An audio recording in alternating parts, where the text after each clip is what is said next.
So if a dad was to come to me and tell me that they were struggling with making progress on an important goal, whether that be financial goal and they were financially struggling in their marriage and feeling stuck there, struggling at work, struggling with making it towards a physical goal, getting the body that they wanted, the very first place that I would look to see if there was something in place would be at their guides. What I would do what is called a guide audit, basically, which is, are you following, or who are you following that is giving you information about how to get to where you want to go? So I would look at the guides that you were listening, and what I would find with most scenarios is there's a lot of dads out there who are trying to go places that they want to go, and they're not asking for help or looking for wisdom from guides who have been where they want to go, where the guides that they're following right now are giving them instructions, but they're actually not really great guides. So that's what I'm going to share today, is how to identify and find good guides so you can make progress towards where you want to go,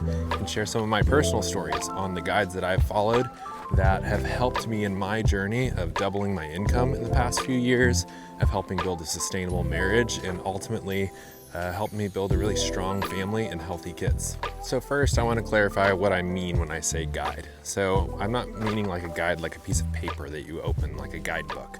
I'm talking about the character or the person in the story, like in a movie, who helps the main character get where they want to go, gives them the wisdom, the acknowledgement, helps them understand the pathway to get where they want to go. So that's like Yoda in Star Wars, those types of characters.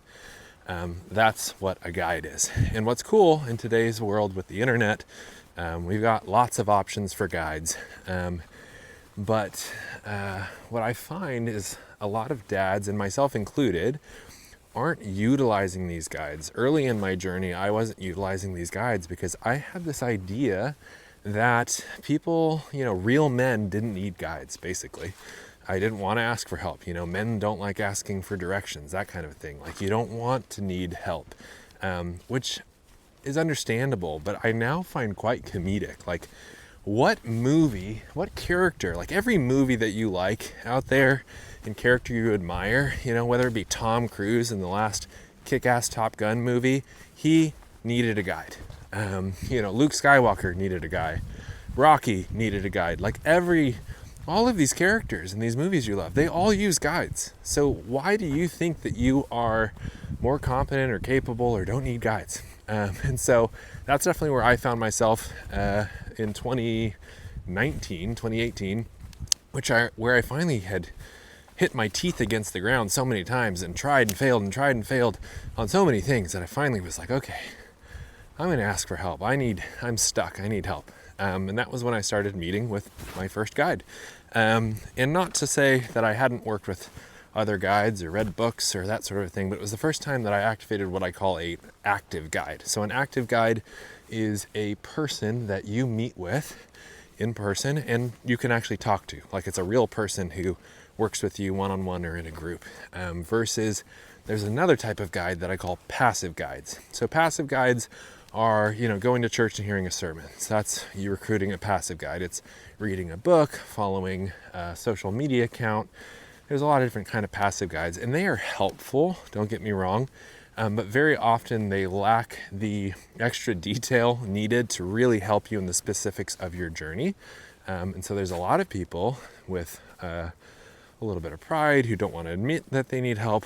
They'll use passive guides for years and years and years and make a little bit of progress, but they never get that real unlock because they're unwilling to humble themselves to saying, I actually need more help than I originally thought here, and I'm willing to work with an active guide. So two types of guides there: passive guides, active guides. And then there's one type of guide I want to warn you about, because I've fallen for this. It's been part of my story and journey, and that has been working with what I now have come to call tourist planning guides or map guides. And these are the type of guides that, as you begin to get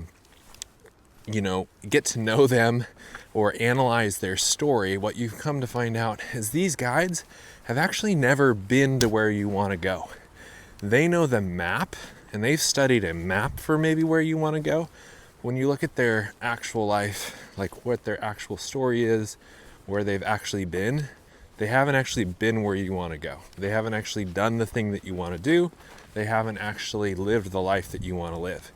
And so it's literally that idea of being at the base of a mountain and, you're saying, hey, I want to go to the top of this mountain.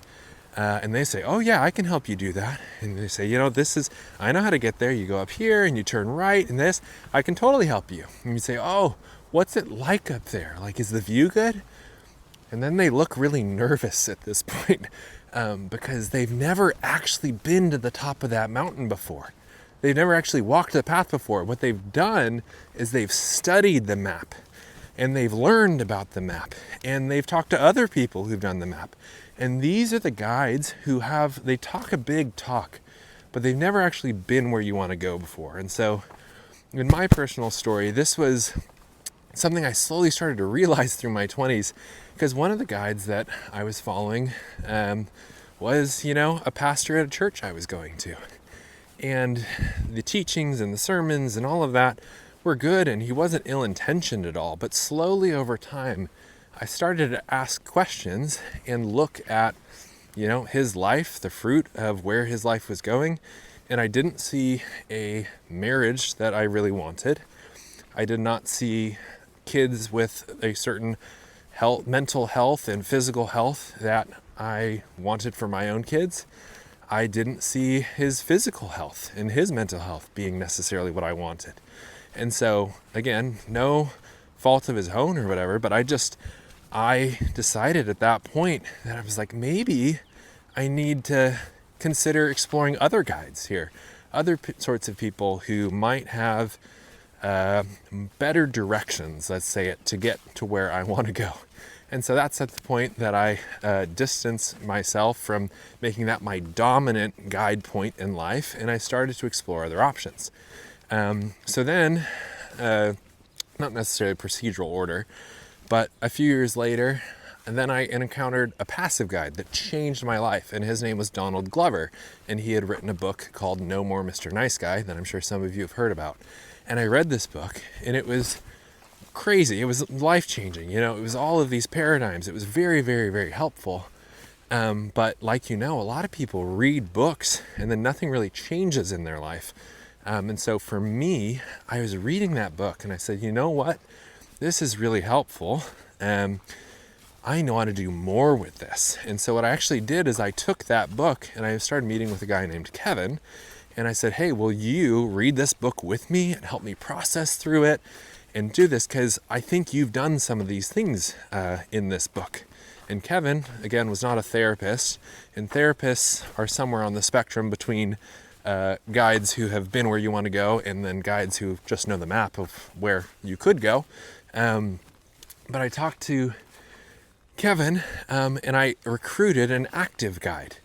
And that was really where the unlock was, because Kevin had gone places that I wanted to go before. He had faced certain addictive patterns that he had resolved or worked through in himself or made progress in. He had explored certain dynamics in his past, in his childhood, that I wanted to resolve and address.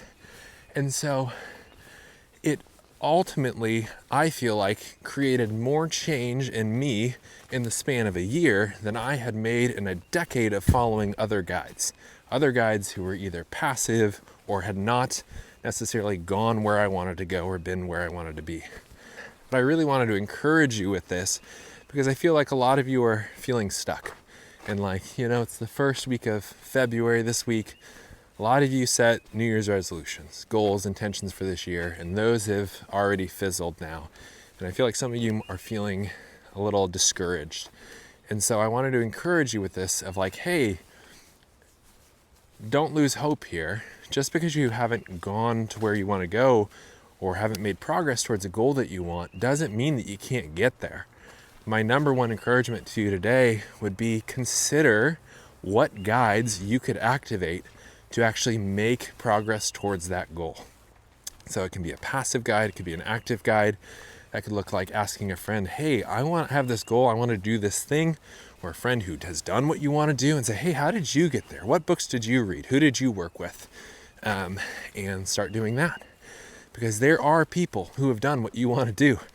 And if you can access them or utilize them, you can start making progress. And I think that that's really important. A common objection that I think we'll get on this is I can't afford to work with guides, especially an active guide. It's too expensive. And I'll just share personally for me how I've addressed this. So it's a little bit twofold. I'll give you two thoughts there. One is in every season that I've worked with guides. So I've worked with guides that have charged me, $25 a session in my younger years. And even though that was very little money for the guide working with me, at the time, that was a lot of money. It was money I did not feel like we had. It was not in our budget. It was a stretch. We were very thin, and we made a sacrifice to make that happen.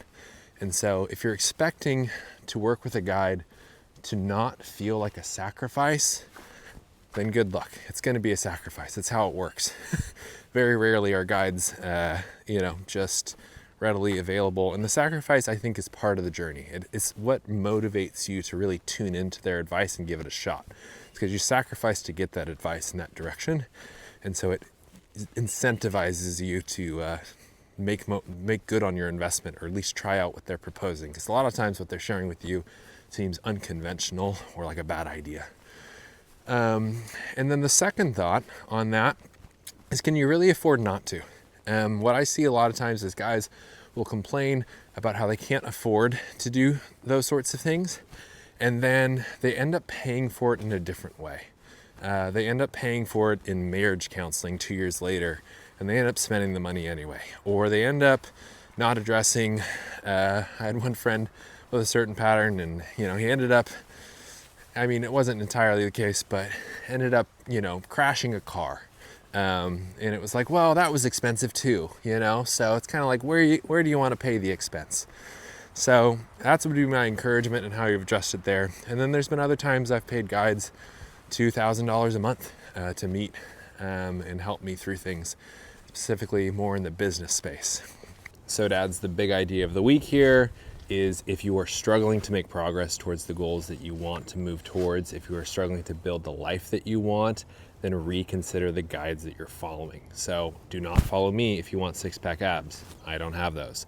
Definitely follow this channel or follow me if you want to reclaim authorship of your life, stop drifting through your story, and start intentionally writing the story that you want. That's what I have done in the past few years, and I'm helping other dads do. So go ahead and consider that as you look around you. What friends do you know? What resources do you have? Who is around you, that you can start being really intentional about which guides that you're following, because guides have changed my life. Intentionally engaging with them have helped me make 10 years of progress in a year. And so that's the big idea for this week. I hope it's helpful, and I will see you in the next video.